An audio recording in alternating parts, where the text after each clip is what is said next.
Injuries for this week. Armstead will be out. McCaffrey out. Ross Dwelly out. Ambry Thomas out. Kip will be out. Jair is out. Feliciano's questionable. Juwan Jennings questionable. Ray and Danny are questionable. Go ahead.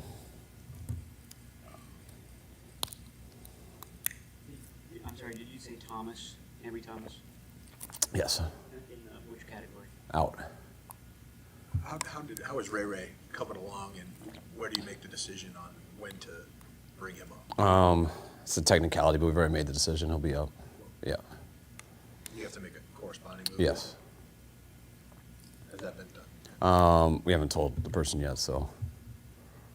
What about Jason Verrett? Is Sunday an opportunity to get him some? Yeah, it was. He was going to play a lot.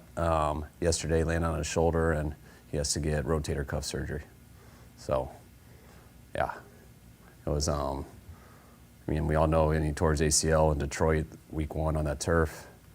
Took about 1.5 years to get back from it. Then got his Achilles just on air last year on the field, and he was practicing his butt off all week. We were going to play him a lot in this game. He's been awesome here this last month, and he jumped up for a ball and just came down on his shoulder in an awkward position. So it was. It happens to a lot of guys. So it was just it's crushing for him, but it's also a shoulder injury. It wasn't like a knee or a leg, but you do have to get surgery for that stuff. So he found that out this morning.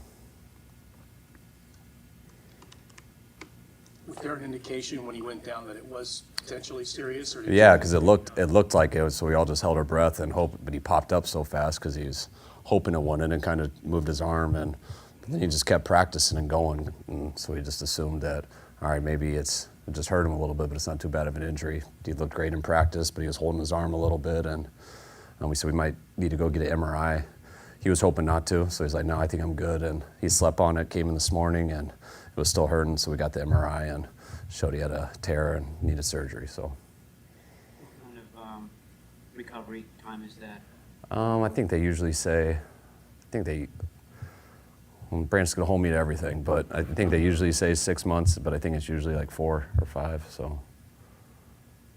Well, I assume his spirits weren't real good. No, I talked, we let him know, right, and so we talked to him right when it happened, so, he handles it like he does everything, very, like a man, but I know how it is. He's gonna be pretty down for a little bit, and hope he hangs around here, because we all love him around here. I think that could help him, and this will pass like it always does, and he had a long road to get back to this point, and I just told him I can't believe how good he's looked. Didn't think it would ever be possible to come back from what he has, which all the knees and the Achilles and everything, and he did, and he looked great in Houston. He looked great here.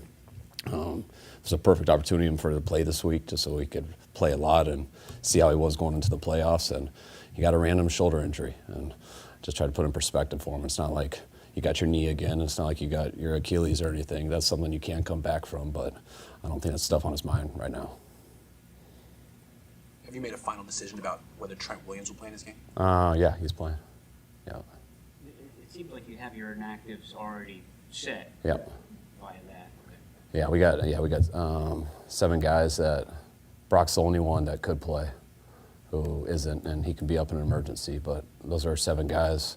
Got 2 guys up off practice squad, and it is going to be a challenge with some of those guys. It's not like I want Trent and a number of people out there for a while, so we got to balance it out right, but those guys got to get their minds right, ready to play. Has Juwan Jennings cleared through protocol? Who's that? Has Juwan Jennings cleared through protocol, and now it's just a decision? No, he's got another step. Yeah. Jalen Moore has. That's Yes, Jalen Moore has. One more. Well, at least one more. No, go ahead. Your practice squad, 16 guys, a lot of veteran guys. I know you always reward them on a Friday, but what have you just seen from the level of commitment of how those guys practice, and even going back a couple of weeks ago to Curtis Robinson, who could have left but decided to stay here? What does that mean to you, and how much do they kind of share in the successes of the team? So much. I hate even the title of practice squad, because it sounds like you're just like a walk-on or something, and it's couldn't be any more the opposite. I mean, practice squads have that title because they're not on the 53-man roster, and we get 2 up, and we have to cut someone to not do that. But there's a part of this team is anyone. That's why they travel with us. That's why they're on the field. That's why they do everything. We only can get 2 of them up on game day. But that's what, if you don't have the right people on practice squad, it's really tough to be successful throughout the year. You need people on practice squad to develop them because there's nowhere else to develop people.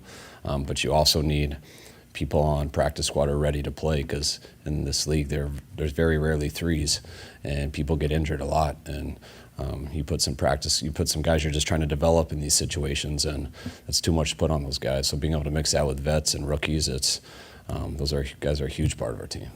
You have a guy like Robinson who has a chance. Do you try to convince him, or is that just, that's on you, pal?